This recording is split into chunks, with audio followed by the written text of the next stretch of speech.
welcome again to another episode of Weekend Warrior. This is going to be my second video so far out of a series that I'm doing where we can all try to learn from each other.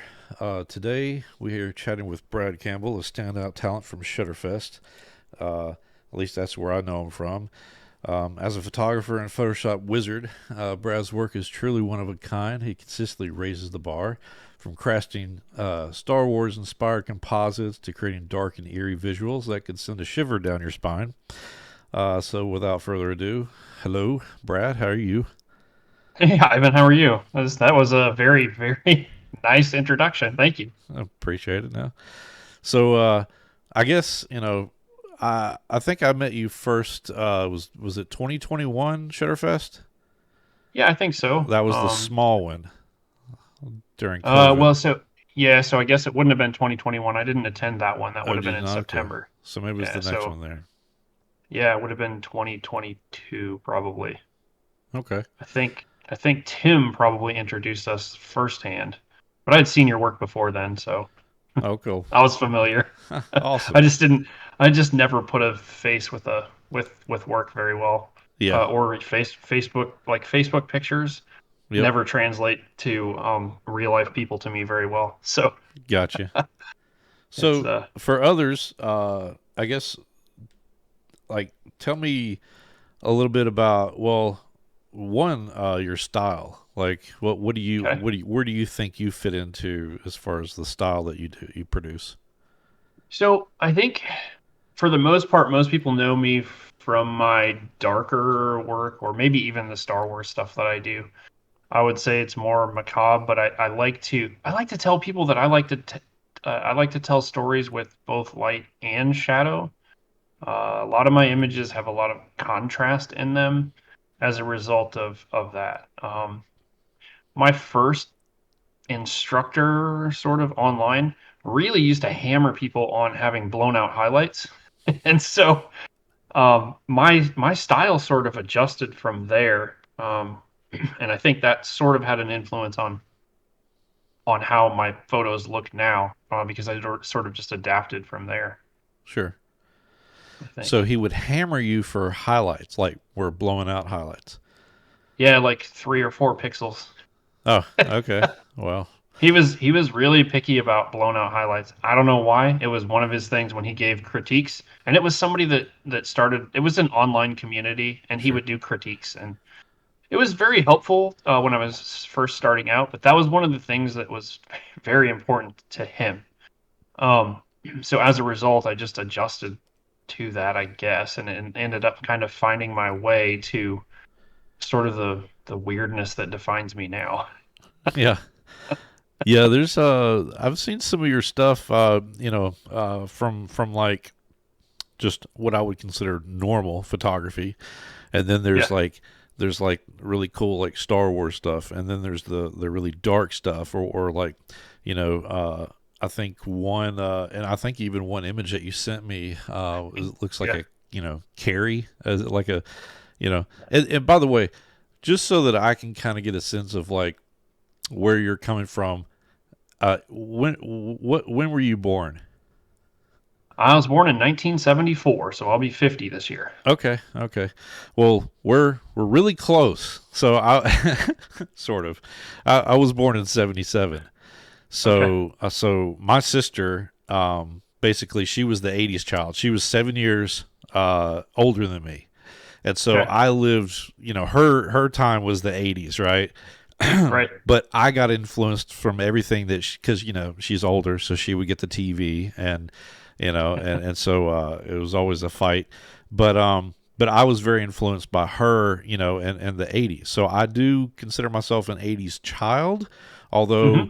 although I did, my teenage years, the favorite years were in the '90s. Yep. So I was influenced by a lot of the '90s as well. So I just wanted to get an idea of where you're coming from because it's always nice to know. Okay, you were influenced by the greats. I'll just go ahead and like all the movies that were made that were badass Oh back in yeah. the '80s, and Yeah. so I'm just I know where you're coming from now. So the Carrie thing, I definitely remember that, and Yeah, and the model that I did, and specifically, we actually found a carried poster, and I think that's a really it was a drawn poster that I found somewhere, Mm, and we tried to kind of recreate it, and I yeah. think I was I it I don't know it worked out really well. My friend Lindley actually looks a lot like Sissy Spacek, so it was kind of freaking me out when we were doing that shoot. Nice. Well, it helps, you know. When did you get started in just in photography, for instance? So that's a sort of an interesting story. I used to hike. I don't hike as much as I would like to now, but when I was younger, I hiked everywhere. Around 2010 or 2011, a friend of mine handed me her camera and said, hey, go ahead and take a picture. And I took a picture and then she sent it to me.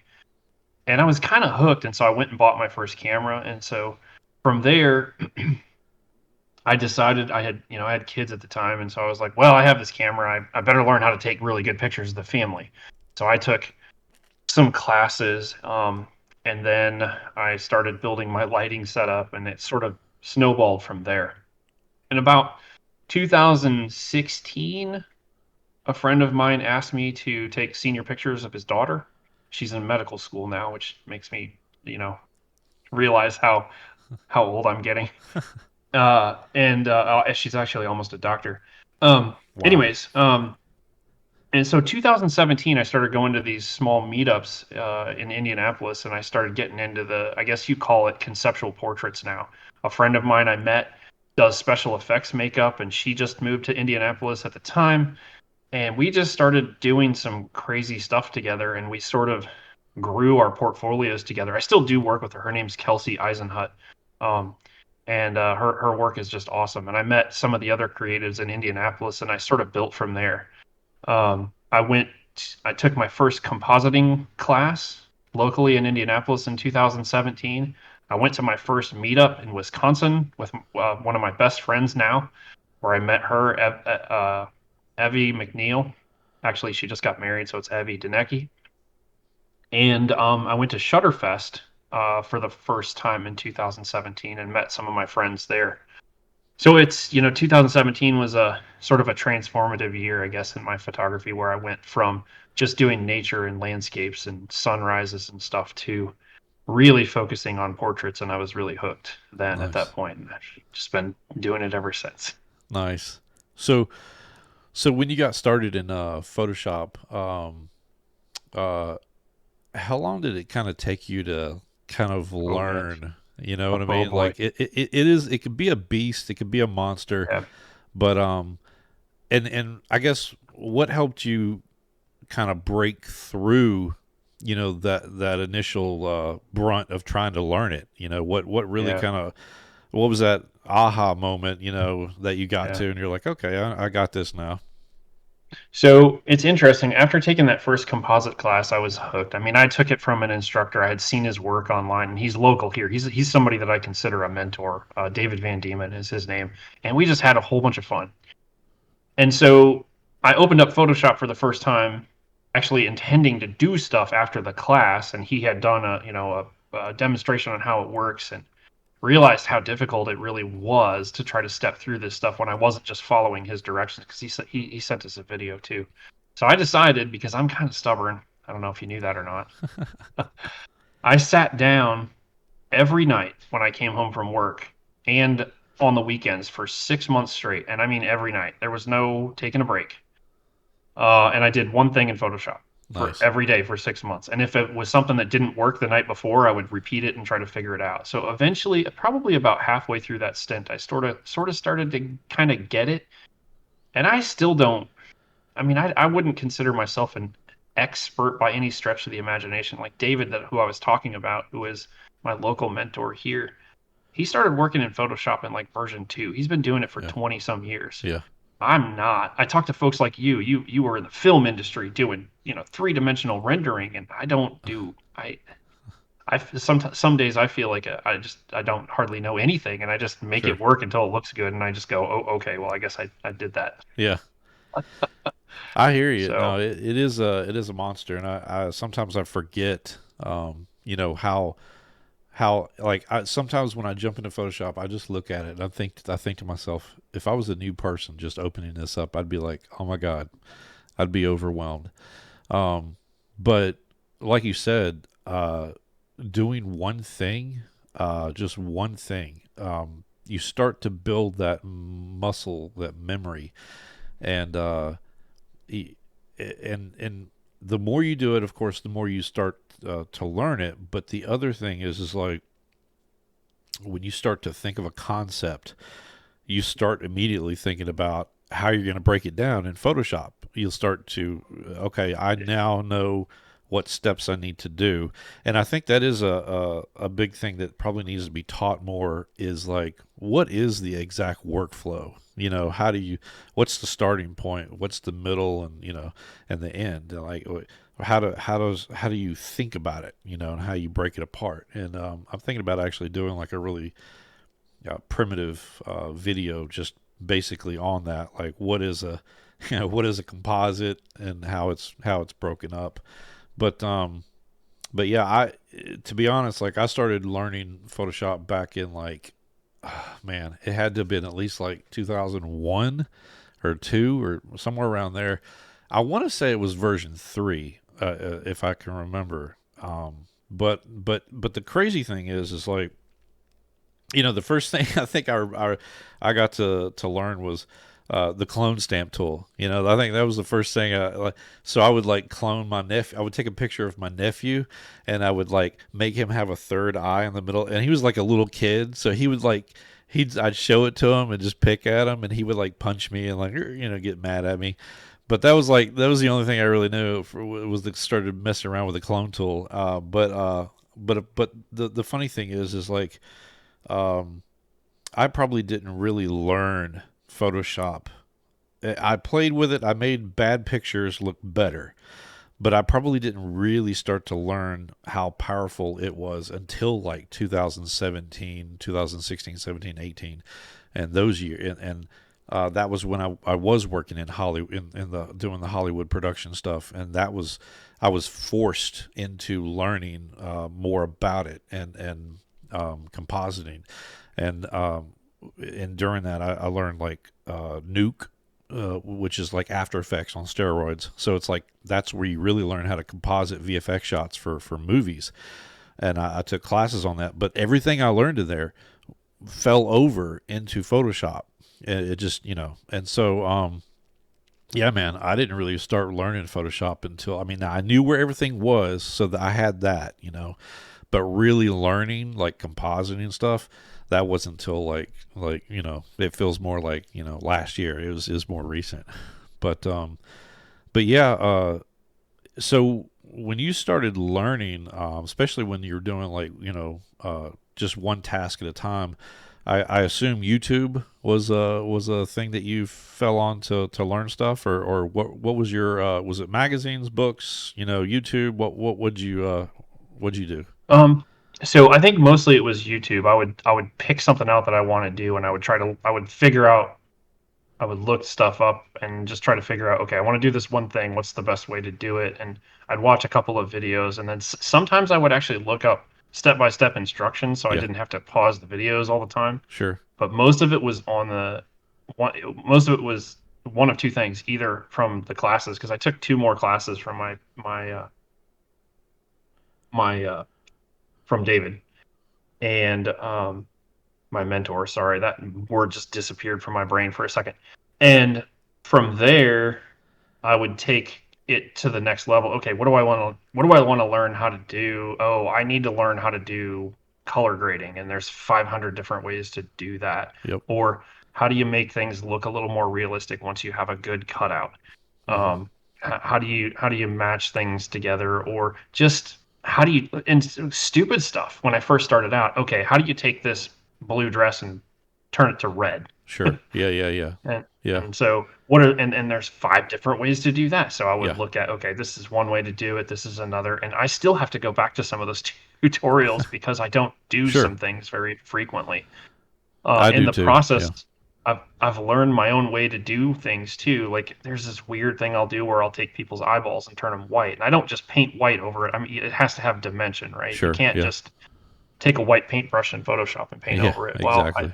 I follow the same tutorial to do that maybe 5 or 6 times, and finally, within frequency separation, I figured out a way to do it the way I like it, and it looks the way I want it to look. Sure. And so you just sort of stumble upon some of those things in Yep. your own way of doing them. Because that's the one thing about I have learned about Photoshop is if there's one way to do it, there's usually five others. Sure. Yeah. Um, I want to emphasize that for anybody who's new to Photoshop, you want to don't just watch one tutorial on doing a specific task. Many different artists, there's at least three. Like I've noticed, like in Photoshop, there's at least three ways of doing something. Like always, if not more, and not one way is probably the best. You just the more you watch, the more you learn, the more you the tutorials are doing the same thing. Um, it will strengthen, and you'll get to a point where it'll be like, you know what, doing it this way doesn't work as well for this particular project, whatever it is you're working on, whatever it is you're doing. If you're closer to the subject or you're further away or whatever, one way will work better than another. But doing them all the different ways, you'll start to gain that muscle memory and figure out, okay, this I need to do it this way because it's going to look the best that I know for this particular project. And then eventually you could kind of get a hybrid way that you've developed that kind of takes a little bit from each different step that you've learned from other artists. And so, yeah, I'm with you on that. Watch as many different tutorials and go along with it. And eventually you'll start to build that muscle memory. But at the same time, you'll build up the idea of like how each step compounds the other, and you'll start to figure out the way that you think it will work best for what you're doing. So yeah. Um, so you never like buy books or magazines or anything like that? I don't actually. I've talked to so many people who are like, oh yeah, I got the. I don't even know which one is the most popular, but it's a I guess it's a graphic arts magazine, but it's focused mostly on Photoshop. Maybe it's called Photoshop. I It don't may even be, know. And yeah. I think there is one I've Photoshop. I I've used to never. buy out of Books a Million, and man, I got so bad at like they went from like 11.99, then they went up to like 12 or 13.99, then they went up to like 16.99, and I was buying these computer arts magazines that I just got hooked on, and I was buying those things all the time, but they got real expensive, but they were from the UK, and so I guess the money difference, yeah, was they started getting real expensive, but yeah, I used a lot of those to learn way back in the day, learning like just graphic design stuff and other compositing. But so yeah, I'm definitely into magazines and not so much as anymore, just because you can find a lot of stuff online now. YouTube University, I think, is probably one of the better places to go. Um, When I had, and to be honest too, while I did do a lot with those online tutorials, when I had specific issues that I knew I wanted to learn, I did hire my mentor for one-on-one time. yeah, Like I'd be like, okay, I'm stuck here, and I would share my screen, and he would walk me through how he would do it, and that helped, especially starting out. I learned Lightroom from books. Actually, Scott Kelby, I bought his oh Lightroom yeah, book when I first had Lightroom. I went through it cover to cover, and I learned how to use Lightroom, yep, and that's how I learned it. And I use all the stuff from what he had in his book. For whatever reason, Photoshop books. I bought a Photoshop book when I first started, about the same size book. I don't think it was Scott Kelby's, but it was somebody else, and I just couldn't. It just didn't resonate with me for some yeah, reason. But having somebody guide me through it, either on YouTube or on a Zoom call, or sitting in a classroom where I can ask questions, yep, and people, and I'm real picky about that too, because I don't want to sit in a classroom where I'm going to feel stupid. sure, Like if I ask a question and somebody looks at me like I'm an idiot, I'm like, yep, you're not the teacher for me. I'll go find yeah. instruction somewhere else. Well, So sometimes it helps to have that person, that one-on-one, because uh, when you sometimes when you're trying to follow along, and it didn't really happen to me too much in Photoshop. It would happen in other softwares. But if they set up Photoshop a certain way, um, and yours didn't match theirs, you could get stuck on just one thing, and then you're just put it down and just walk away and never come back to it.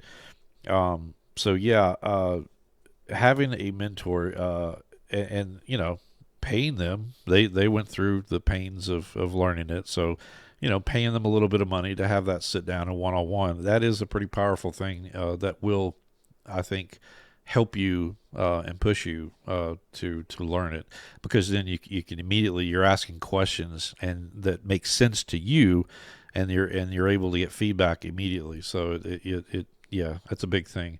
So who are some of your, I guess growing up, who are some of your favorite, photographers, or artists growing up that you kind of aspire to today?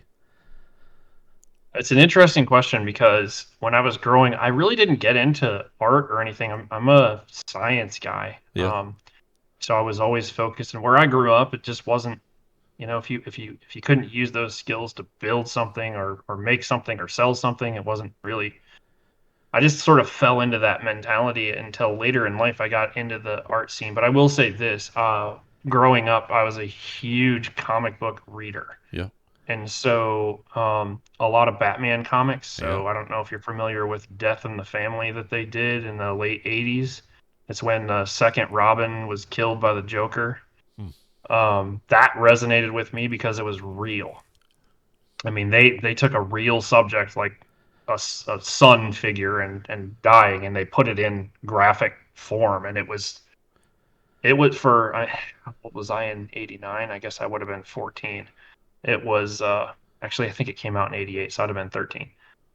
It that resonate just having real um, stuff put in front of you. Although it's weird to talk about that with a comic book. Frank Miller, Yeah, yeah, when he adapted Batman, his Batman looked way different than any of the previous incarnations of Batman. yeah, Just like way different. And so that's really cool. I really love artists that take stuff and make it sort of make it their own. You still know what you're looking at, but it's completely yeah, different. I think that Tim Burton was really good at that. Like, and the reason I started following Tim Burton was he put that first Batman movie out there around the time when I was into Batman and yeah, all this stuff, and he did something different than what the old '50s television show was. But it really brought Batman to life. And I know I feel like every incarnation of Batman that they keep bringing out to the theater just keeps getting better and better when it's just Batman by himself. yeah, yeah, yeah. No doubt. I did have Um, the Arkham Asylum. I think it was like a four, maybe just four issues, but it was Arkham Asylum, and yep. I still have those, and they're protected and everything. Yeah. So those I did cherish some of those, comic books growing up. I had Spider Man, Batman, Superman. I think I had more of the Superman where they killed him, just for collecting Yep. Yep. purposes. But I didn't read a whole lot of Superman. I watched the movies, Hmm. growing up, but not really into the comics as much. But I was definitely into the Batman and Spider Man. So Yeah. I'm trying to think of other artists, but because I was outdoors, I like to fish and hunt and be in the outdoors when I was a kid. So Ansel Adams is probably the first photographer I ever even thought about. I saw calendars on, in the bookstores and stuff. I'm like, who is this? And I was like, wow, that's awesome. I wish I could do that. But I never picked up a camera. I picked up a camera when my dad had a film camera, and I just didn't have the patience for it. yeah, You get 36 exposures if you got one of those big oh yeah, canisters, and it just didn't. I never caught the bug until I could use digital, and because I'm a science nerd, that's how I learned photography was by science. I was like, okay, I'm going to try this experiment. Nope, that didn't work, and I took 500 pictures that suck.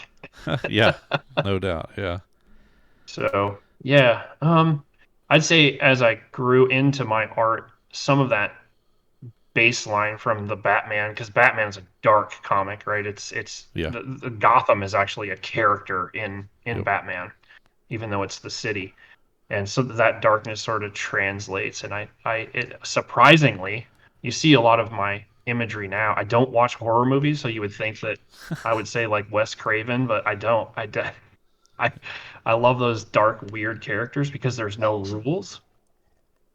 Um, and but I don't. That stuff doesn't. resonate with me from a movie perspective. And of course, George Lucas and Star Wars. And if you've seen some of my work, that had a pretty big impact on me when I was a little guy. Um, I saw Star Wars, the original one, when I didn't see it in the theater because I was not old enough when it came out. I don't think. It came on HBO, and we had cable for a short period of time. And I think I probably drove my parents nuts. I probably saw that movie about 75 times when it Yeah. was on HBO. Um, and then I saw Empire Strikes Back in the theater. That was the first movie I ever saw in the theater. So Nice.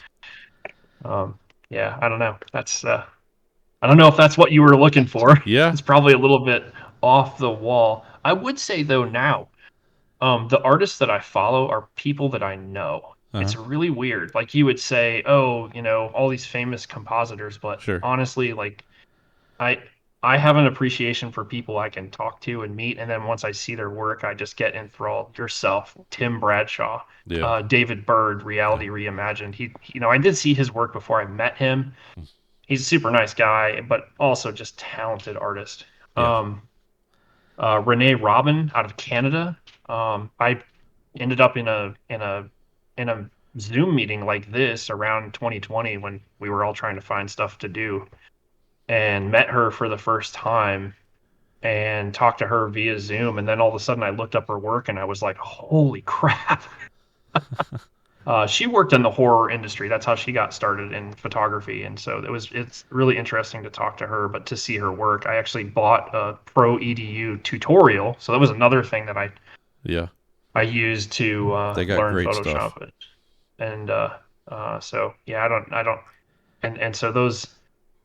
I just and of course my mentor locally really got me into compositing. So David Van Diemen is another artist that I walk into our studio because I'm part of his studio share. Every time I walk into the studio, I look to the left before I open the door, and he has this gigantic acrylic Wonder Woman composite that's just awesome. Wow. Well, now He you had make. I Miss. want to see this. Oh man, I'll have to send you a link to it, but it's a ginormous print of his Wonder Woman. He had Miss Indiana come to the studio, and they had this costume, and he had to make some adjustments to the costumes in Photoshop. But it just is. I've had somebody ask me, "Hey, I'd really like to do a Wonder Woman shoot." Nope. That would They're like, just. "No, I have a costume." I'm like, did you see the picture that when we walked in the studio? And they'll be like, "Yeah, that looks awesome." I'm like, "That's my mentor's picture, and there's no way I can come anywhere close to that." So Yeah. I don't. It's just. uh, It's Mount Everest. It's been done. There's no point. Yeah, I S did. I did a punk rock version of Wonder Woman at Shutterfest this year, so that's a little different. I was okay with that. that's So cool. That's cool. See, me thinking that you're '80s guy. See, I without knowing much, as far as being influenced by artists growing up, I would have, you know, I would have like almost guessed like you were a big on buying the like the art heavy metal magazines if you're familiar with those. Yeah, so it's interesting that you mentioned that because some of the stuff that I do was influenced by late '80s, well, early '90s alternative rock, probably yeah, because before that I didn't. I was into the hair metal stuff, and the stuff that was popular in the late '80s. And then and I hate to say it because it sounds so cliche about Generation X, but I heard "Smells Like Teen Spirit" yeah, when I went to college in '93. I saw the video for that for the first time, and I was like, "Wow, this stuff is awesome." yeah. And then the visuals for Grunge. yeah, Heart Shaped Box. The visuals for that video, Yep. I can't even tell you how many times that goes through my head when I'm trying to put together one of these really out there macabre things. I don't know. So while not the magazines, but like the some of that era, and not the '80s though, really. I don't know why. That's weird. Yeah. Well, I also another one that I grew up with was Boris Vallejo and Julie Bell. Julie they got married, but Julie was studying under uh, Boris, and I guess one thing led to another. They ended up having a relationship, but um, they each have a unique style of painting, but you could tell like whose is who really. Most for the most part, you could tell whose is who. But they do share a lot of similarities. Boris Vallejo, like I've got calendars, I've got books of his, but it's always this fantasy art that looks like Frank Frazetta, pretty much. Um, but a little bit more, I guess, cleaner. Frank Rosetta was a little. I mean, he did some pretty detailed work, but I feel like Boris Vallejo's is a little bit more cleaner as far as like definition and that kind of thing. Um, but uh, but yeah, that's the kind of stuff that I grew up with. I still have like a bunch of their collector cards that I had from the '90s, and but that stuff I still like really want to do like some photography compositing that is Boris Vallejo meets photography, that that kind of mix. That's awesome. But I will say this: yeah, you just jogged my memory a little bit too. Um, Dungeons and Dragons, yeah, all of the stuff that they did for on the covers of their books. yep, Wow, really, I don't even know the names of the artists. I couldn't tell you one of them, yeah. but I was huge into. I grew up in a really small town in South Dakota, and so trying to find stuff to do, I remember discovering what I thought was the first version of Dungeons and Dragons. I was actually using the second version. It's the one that came in the red box, and Yeah.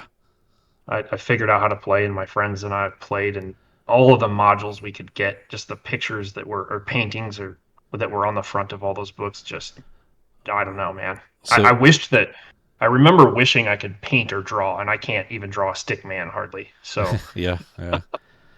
Did they did people like pick on you guys and call you like devil worshippers and that kind of thing when you're playing with Dungeons and Dragons? That went around. I'm like, no, why do you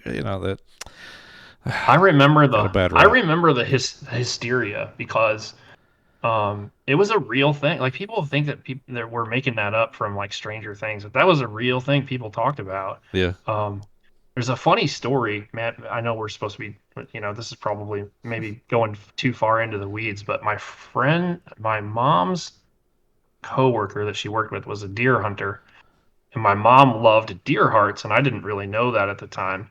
And when all this stuff is going on, I came home from school one day and opened the front door, and a deer heart that was in a plastic bag rolls out, and I was like, I almost crapped myself, but because I thought the devil worshippers were coming to get me, and even though I played Dungeons and Dragons, it was yeah, it's So uh, so okay, let's I guess jump back out of the weeds. Well, so all right, so how do you approach models, or do they approach you? Um, and that how do you start to develop I guess yeah. develop something that you want to work with them on? So it's interesting you ask that. When I was first starting out, I just wanted to get as much experience behind the camera as I could. So I went to these meetups. They had them in Indianapolis, and there was, people who wanted to be models, people who wanted to be photographers, just sort of met up in a studio. It didn't cost a whole lot of money, and we would just sort of do stuff. And then my friend Kelsey would do makeup, and we would talk about the concepts. And it's sort of how I developed my shtick, I guess you would say. And then I started getting involved in these model photographer, I guess, networking groups on Facebook. And so we have a small community here in Indianapolis. Um, I'll see a lot of people's new work, and sometimes I connect that way. But honestly, it's mostly word of mouth at this point, Okay. where it's like, hey, I worked with this person, and I think that you guys would work really well together. A lot of people that I work with now, at least locally in Indy, are people that I've worked with even back in 2017. So Okay. my circle hasn't really expanded. Uh, the folks that I met up in Wisconsin by going to these meetups up there that my friend Evie puts on, they're incredible. 8 hours of shooting, and these concepts fly around. So I've met some folks up there, and then they introduce me to other people, and it sort of balloons from there. If I'm trying to approach somebody to work on a project, though, I mean, how it works for me generally, I have had some people approach me, and I'll take a look at their portfolio, whether that's on Instagram or they have a web page or whatever. Yeah. And from there, this is weird because I don't think a lot of people do this, but since 2020, we all know how to use Zoom. I actually request to have a meeting with people, and we have a face-to-face meeting. We talk about, and I tell them point blank what it is I do, how old I am, that I have kids, the kind of stuff I do shoot, the kind of stuff I don't, what they can expect, and I offer time for them to ask questions. I have them introduce themselves, and I sort of just see if it's going to work out. Yeah. Um, Most of the time, we'll shoot one or two times together. Sometimes I end up with somebody that just keeps coming back and coming back. And I don't know if this is really helpful, but I think communication is the key. And one of the things I see a lot of is people. One of the things I can't do is just show up to a shoot and just be like, okay, hey, let's do some cool stuff. Yeah. I have to plan it out. Yeah. Yeah. And I sort of call it my whirlwind of insanity because I'll start getting these ideas, and I use Facebook Messenger quite a bit, and for a couple of reasons. One, if I send a message to somebody, I can see if they've read it, Yeah. right? And so that lets me know, okay, are they reading my messages and not responding or whatever? Or if they don't show up for something, did they actually see that we put the time in when we were going to meet? But I'll send ideas that I get from Google. They'll send stuff back. I get makeup ideas, wardrobe ideas, and then we sort of just meet up. And especially for people I've worked with for a long time, and this isn't really addressing your question because you're talking about how I initiate these relationships. But like when I get together with my friend Kelsey, with other models that we've met, or my friend Lindley, who was in the Carrie piece that you've seen, we usually bring a whole like we have piles of stuff laying all over the studio, and we just sort of start piecing things together, or we're like, this idea we had doesn't really work, and so it just sort of happens in the moment. And then there's other folks, like when I work with Sydney Hendrickson. Her mom's a costume designer, right? So Nice. they Yep. come to they come to the set already with a costume built that her mom spent, I can't even imagine how much time Yeah. on.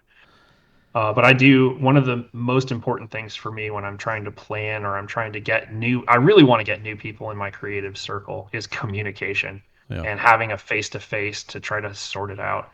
I think too often people want to just make art or get together and do these TFP projects, or even where somebody pays the other person and they want to just show up, and then that doesn't, I don't know, that just doesn't work for me. Yeah.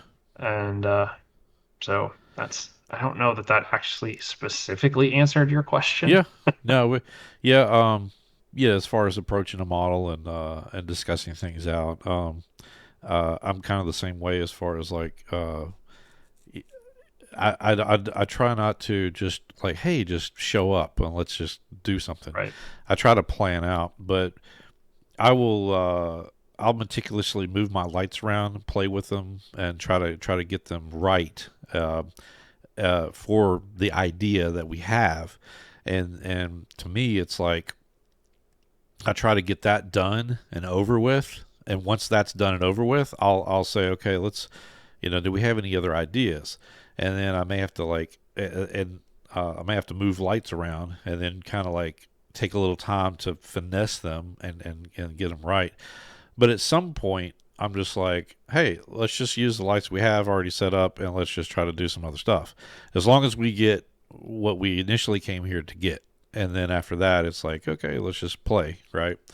Um, and sometimes a light won't go off, and sometimes those are golden because those are the interesting shots that look different because one of the strobes didn't fire. But I still play with those, and happy little accidents. But but yeah, you went over like how do you approach the model and everything. So um, as far as your trips, you go up to, did you say Wisconsin? Yeah, Racine, Wisconsin area is where a lot of them are. I'm going over to Iowa for one, that's in an abandoned hospital slash asylum that's supposed to be haunted Cool.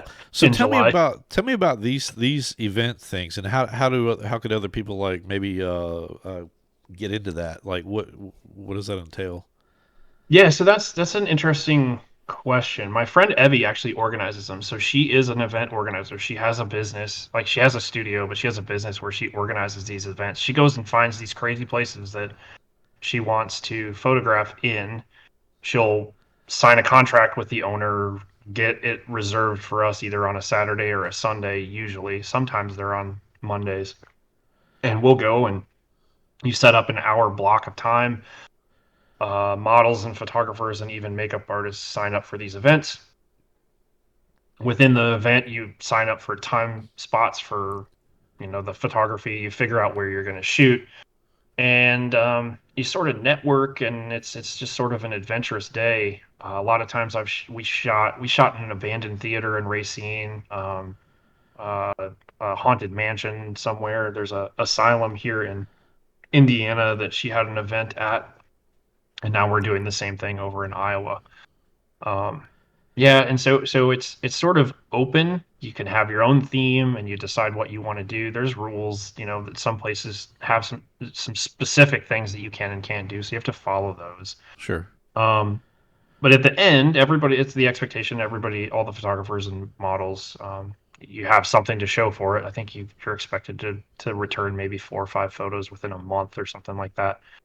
And yeah, that's how that works. I don't know if that's specific enough for you. I've met a lot of friends in the Midwest that I now work with as a result of these Cool. events. Yeah. Is it pretty much first come first serve as far as like photographers to sign up for it, and there's only so many can go? It depends on the location, Hmm. but yeah, she'll have a drop dead date that says you have to pay by this date to secure your spot. And then once that date passes, everybody that signed up either as a photographer or a model, and this is one thing I like about her events. She charges the models and the photographers the same amount. Oh, nice. So you have to pay the same amount of money to be on site, regardless of what you're doing. And I've seen other events where that's not the case, where models get charged almost nothing and photographers and they're basically paying for the event with the photographers. I, I, I, we could debate about that all day, but anyways, that I'll just say I like that way.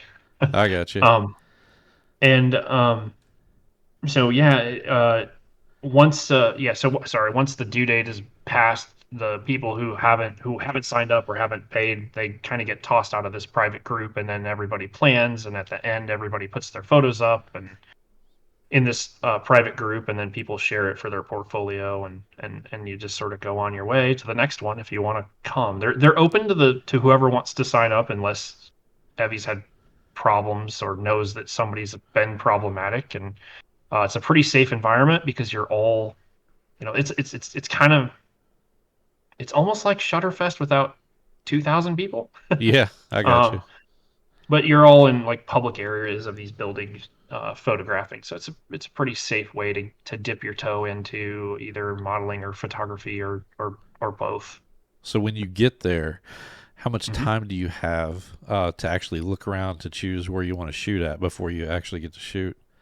Yeah, so that's a really good question. Generally, the makeup starts a couple hours before the event, so you can get there a couple hours early. But there's always a time restriction because you're renting a place, right? Yeah. So it varies from one event to the next. Evie tries to make sure everybody has pictures of all the buildings on the inside, but Oh, that nice. doesn't really help you, Yeah, yeah. right?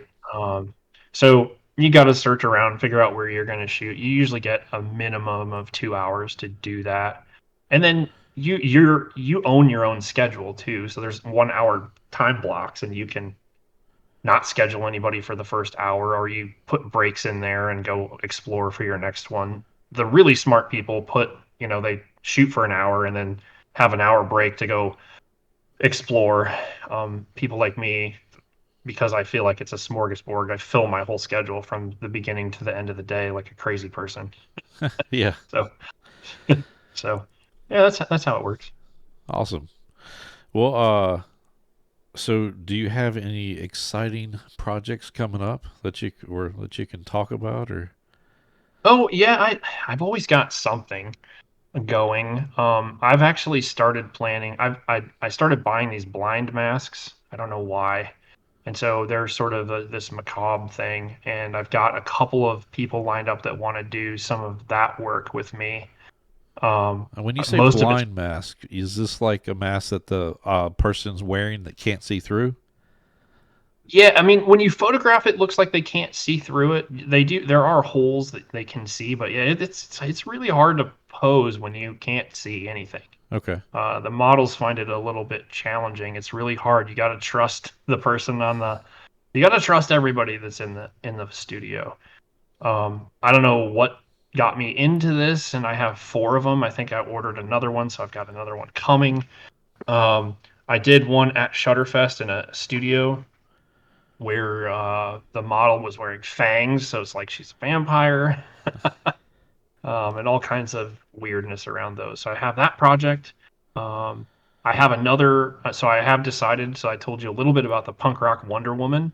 Yeah. I'm going to continue that series where I'm going to pick out other characters and we're going to do punk rock versions or grunge versions of comic book characters. So that's pretty fun. I've got my next one lined up and ready to go. So that'll be fun. Cool. Um, and what else did I? Yeah, I think that's about it. Trying to get through Shutterfest edits still. I still have like seven more sets to get through. Hey, yeah. I'm trying to come up with some ideas for stuff to shoot, and I thought it would be really really fun. I don't do boudoir like that's not like I don't. It's not something I really offer, but I'll do it. But the kind of stuff that I would do if I did do it would be more, kind of like there's a line, there's a fine line that there's a particular line, and I won't go over that. And it's like, so it's more on the tasteful side is where I would kind of stick to. But I thought it would be really funny, like imagine creating a set that is based in the '90s, and it's a bedroom of like a teenager, really, and you got like Nirvana posters on the wall, and from the '90s grunge, and then you with your model, of course, should be an older model, but have her like dressed like in flannels and grunge, and I thought that would be a really cool like idea for a boudoir session, like not so much lingerie, but just loose clothing, but it's like grungy, from that time. I thought that would be kind of a neat little twist. That that would be awesome. I don't know that I've ever seen anything like it. That would be pretty cool.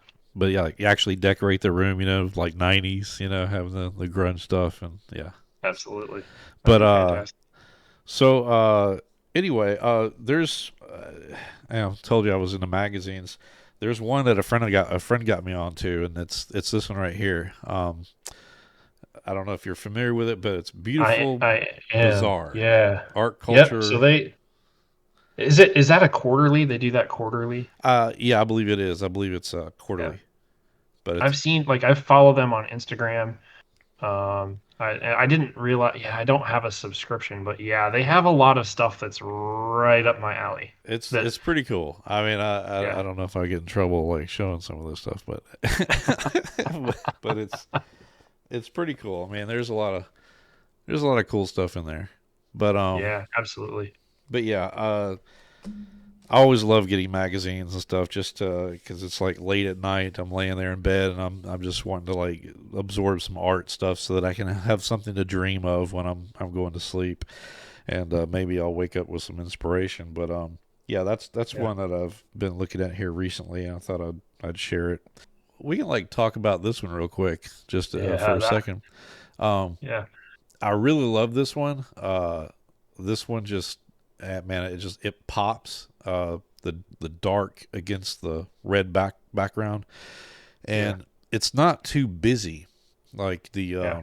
the subject really sticks out, and it also it makes psychological sense in a way because like she's a very powerful and sort of evil or whatever, but hard figure. And so Yeah. like this power, you wouldn't put like round fluffy pillows and stuff like that behind the subject. You would put something Right. that would match the psychology of it. So the surrounding area makes a whole lot of sense, and it feels good, and it really makes them stand out. And I love the angles, It's really really awesome. Can you talk about this one a little bit? I can. So I worked this out, planned this long time before Shutterfest last year. Actually, I had a few people come with me because they wanted to see my process, and we were having a blast. This young lady goes by Trixie Solo, and I handed her the lightsaber. She came out in her gear that she had shown me a couple pictures of, and I didn't have an appreciation for what the outfit really looked like. She had done some makeup. She started twirling that lightsaber around like no one I've ever seen before, and we all just had a blast. I was transported back in time to like watching a Star Wars film. I was like yelling and having a great time. And like right before I took this picture, I was like, all right, tear my face off with the force. And she like nailed this pose, and I was like, Nice. that's the one that's gonna be awesome. And she is just cool. The She face, just man. I mean, just like that's the thing with me is like I'm throwing out so many photos because of no emotion in the face. If I can't somehow connect to the person's face, eyes, and just expression, you've lost me in most images. So yep. this one, like like the pose, the stylizing, the expression, it all just comes together into like one perfect like moment. And these are not easy to get. And so I think Yep. you really got to get a really good person that it's like acting. So you really got to get somebody Yeah. who just knows how to really push that through, and not in an overly exaggerated way. It's subtle. Like Yeah. the human eye is very good at detecting just subtle, facial expressions. And so this is just not it's not over the top. It's just perfect. It's balanced. Yeah. So perfect. She's incredible to work with. Like she just people that I like to work with have very high body awareness, and she definitely does. So you could direct her just one way or another, just a little bit, and she knew exactly what I wanted. But also, I really didn't have to direct her very much. She had a good sense of where the lights were Yeah. and how to tell a story with her eyes. Yeah, no doubt. Did you do any besides I could tell you lighten the eyes up a little bit, but did you Yep. do any other sort of like makeup or highlight touches on the face or lips? I cleaned up the makeup just a little bit around her lips, but she did all that. She came like that. She does Okay. her own makeup, and that was all her. And I really didn't have to do much. was she naturally had a little bit of like the darkness of the eye bag here? Was that natural? That was natural. She didn't do that in her makeup. And actually, normally I remove that Oh yeah, no. in post. That's why I was And pointing it for out. Like, yeah, and for this shot, because if it was a close up, I probably would do more retouching than I yeah. did. But when you back off and you see the full picture, I just felt like having that little subtle shadow underneath her eyes really worked well. Oh yeah. No, that just So I mean, as far as a as far as a darker character, having that darkness underneath the eyes, it's because you're an evil person. You stay up all night, causing havoc and everything. So you're sleepy. yeah, But yeah, it just makes sense, and it's a great photo, man. I truly this is awesome, and I've said this before, and I know some people will be like, oh my god, he's talking about it again. But so the crop, okay, the actual crop, how you cropped it, the crop makes a lot of sense with the pose because uh, I've said it before, grids. Old masters used grids when they were painting pictures, and hmm because a lot of times they would be huge pictures, and so they had to mathematically design a image that would be pleasing to the human eye, that would create rhythm and just create a beautiful image. And so, like in this particular crop, you're going to have a major diagonal coming from the bottom corner here, going up this way, and this line, this imaginary line right here that would go up, is at the same angle that her leg is, and this is the sinister. This would be considered the sinister line. So when representing like evil and whatnot, if you're on that particular line or anything that's matching that, it suggests an uneasiness, because in the Western world we read from left to right, but when you upset that and you make our eyes have to go from right to left, you're setting up tension and uneasiness. And you did this perfectly, man. So I just wanted to like point that out. Um, Thanks. so yeah. Let's see. Appreciate it. I've got another image here. Let's see. So this is one you were saying This that is yeah, this is normal photography, basically. yeah, so this is a young lady that went to school with my daughter. She has a agent on the West Coast and an agent here in Indianapolis. So she's an actress. Her mom reached out and was like, "Hey, we want to update her headshots," and they sent me some Nice. examples. And I was like, "I can do this, but it's not my normal style." She's like, "No, I trust you. We've worked together before, and I know that you can do it." And so, Yeah. there's the crazy thing is there's very little retouching on this photo except a little bit of eye enhancing. That's what she looks like. Nice. Well, yeah, yeah, because you don't want to. Yeah, It's a headshot for the industry, and you don't want to like this isn't you. But right, it looks right. like, did you, when you shot this, did you have somebody kind of fan her hair?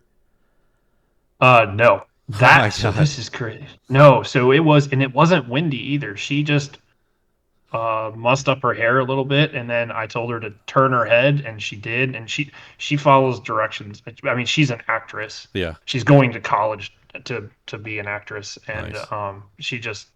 she her presence in front of the camera is incredible, and she Wow. just knew what to do. Yeah. So It her hair literally was is part. I mean, it looks like somebody wafted, like a white yeah. bounce card or something, and just kind of made the air blow her hair. So yeah. No, it was sort of like that. Her mom was actually to camera right, so her left with a reflector. Uh huh. Um, so yeah, nobody was doing anything other than Wow. Taylor was doing her thing.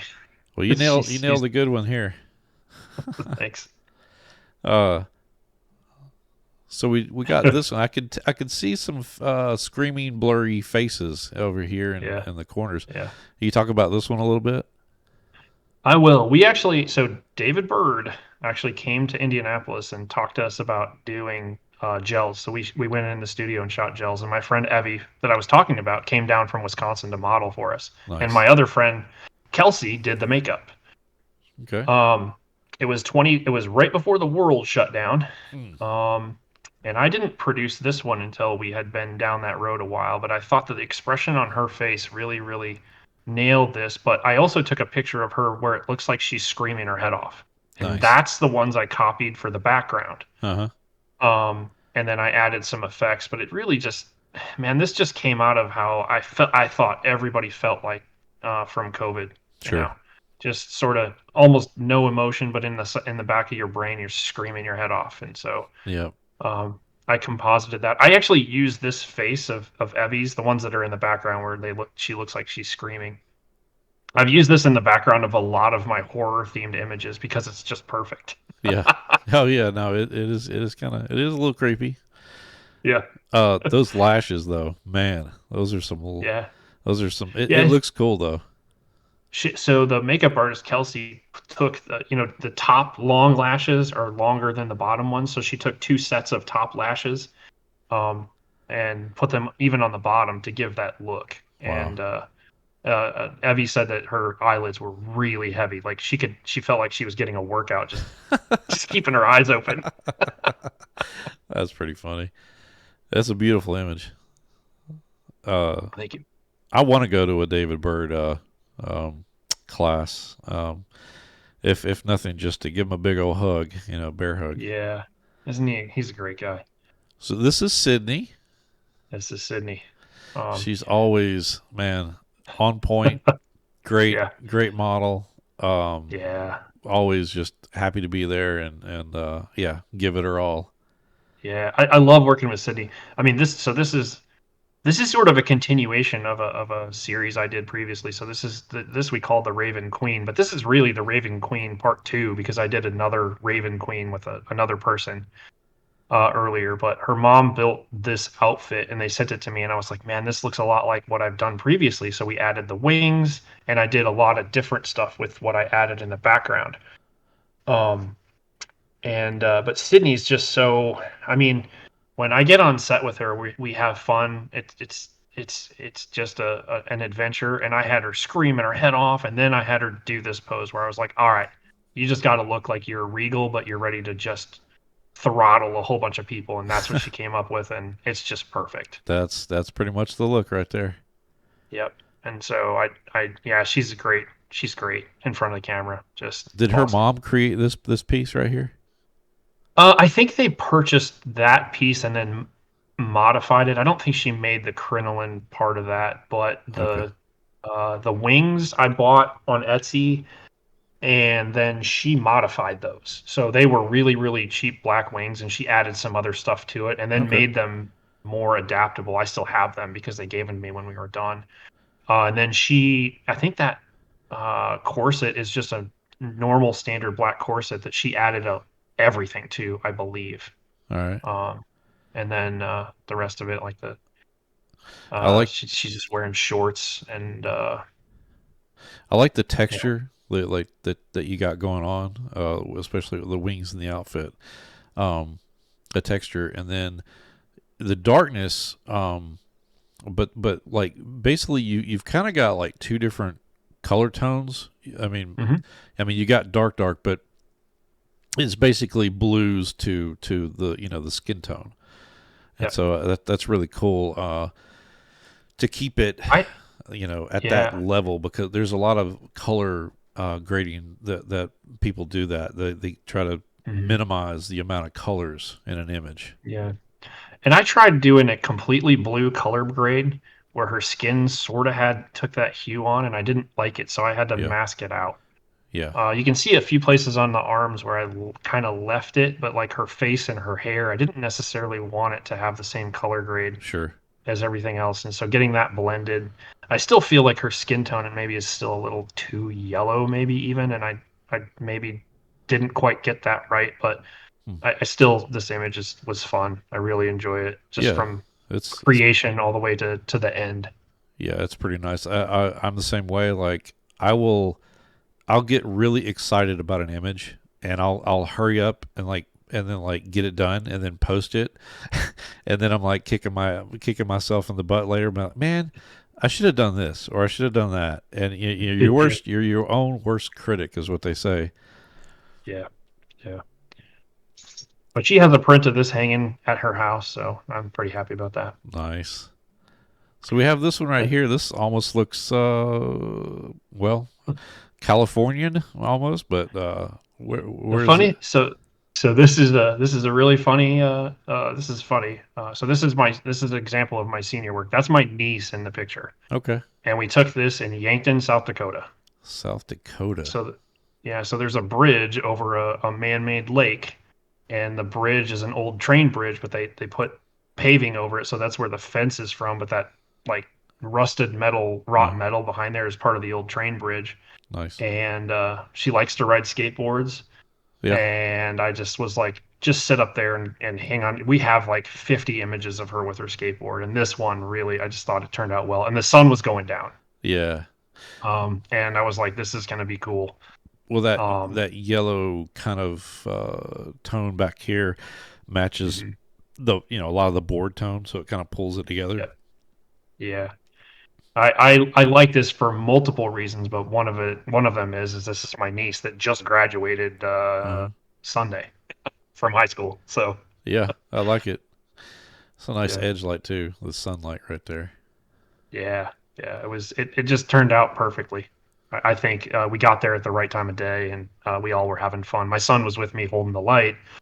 My sister was with me. My niece is around with her skateboard having fun, and we were all being goofy. And then we got ended up getting this out of it.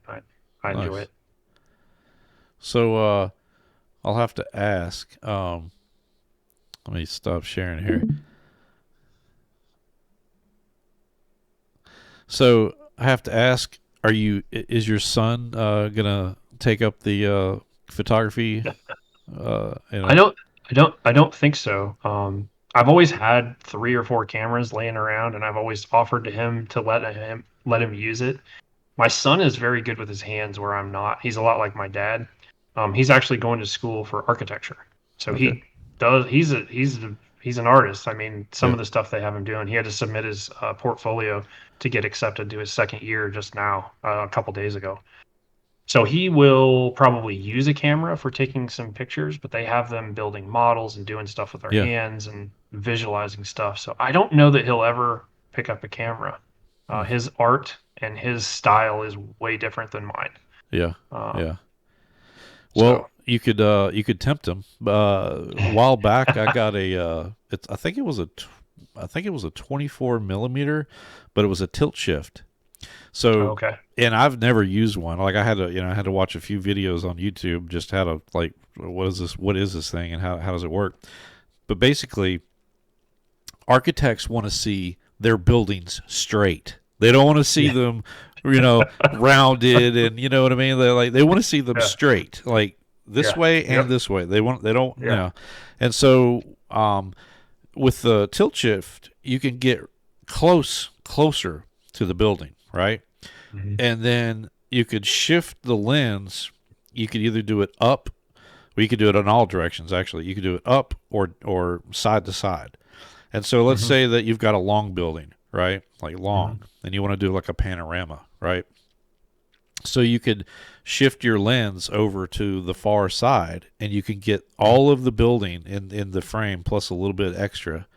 And then you take a picture, or if you're doing like an HDR, you take a few, and then you move the lens to the center, and then you take a few more or one, and then you shift it over to the far other side, and you take a shot. And then when you're in, I think it's when you're in Lightroom, I think you can in Lightroom you can blend those together, that or take them over into Photoshop, but you can align them. And since they're basically the camera has never moved, your axis point, where it pivots from one, it's everything should line up and be perfect. So you get like this basically longer panorama shot, but everything is completely straight. So you might look at something Wow. like that, and it's the same thing with like tall buildings. So you could rotate the lens and actually shift it up, and then middle or all the way down low.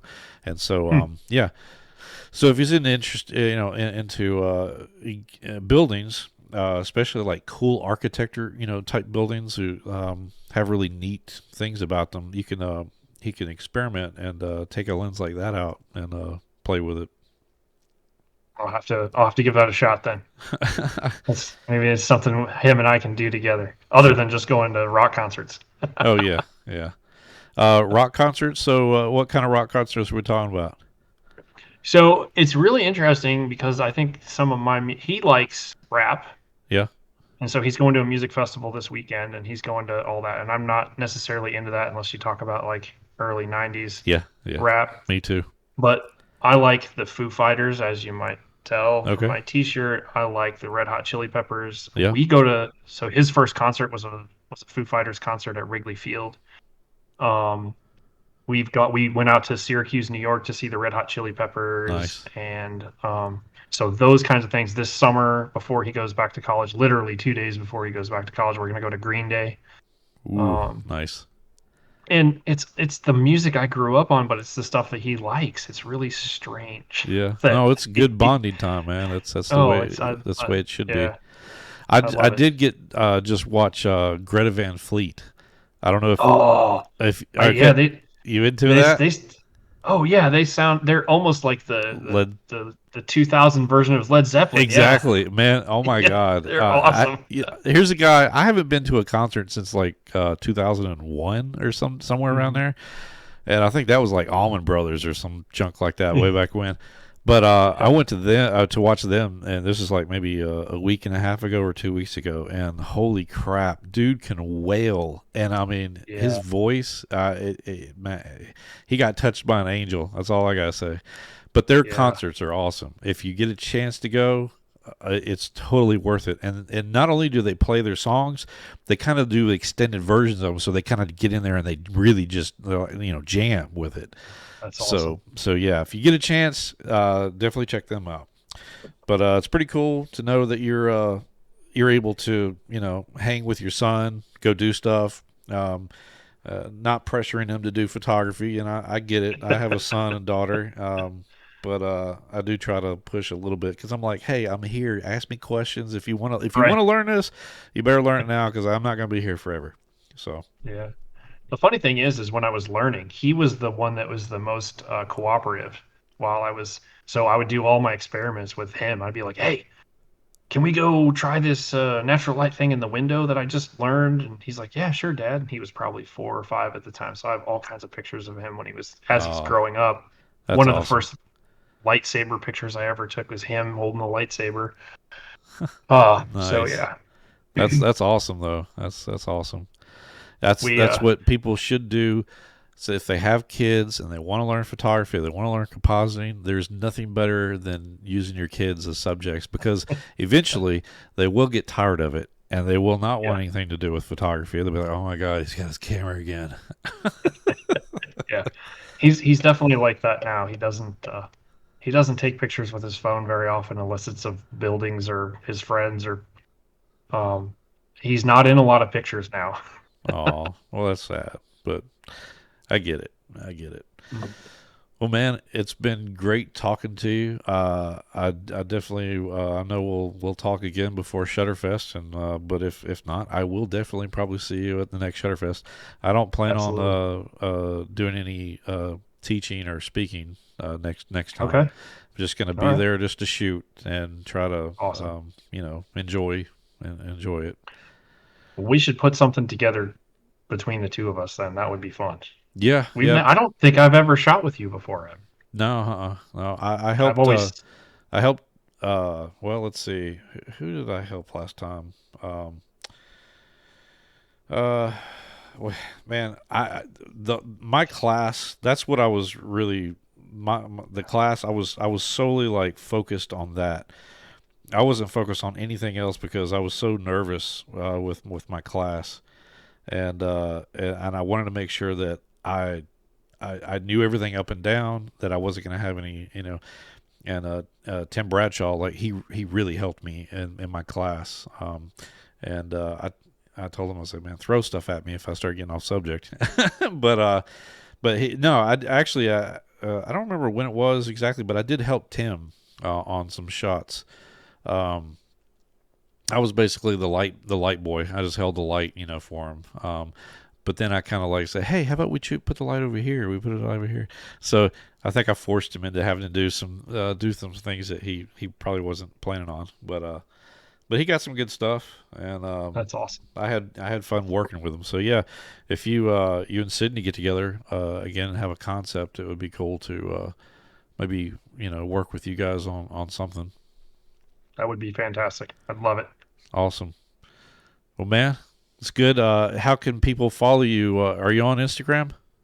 So I have two Instagram accounts. One is for my senior business, senior and headshot business. It's just Brad Campbell portraits, and then on for my art stuff is actually Brad Campbell Art. So Okay, I didn't get real crazy with my name. I think there's some underscores in there. I should probably have a. Yeah, I think it's just Brad Campbell underscore art cool. is my art Instagram. Actually, I should probably If look you that up. if you Gosh, send me that PDA. info, I will Yeah. post that in the Okay. That's video pro- and also on the YouTube links, or at least okay. yeah. So I'll That's probably easier. yeah, definitely. But anyway, it was good talking to you, and I'll be posting this really soon. Thanks. Okay. Thank you, Ivan. I really appreciate it. It was awesome talking to you and awesome being part of your YouTube series. I appreciate it. No problem, man. Hopefully, I'll be doing some more. Awesome. Look forward to it. Take See care. ya.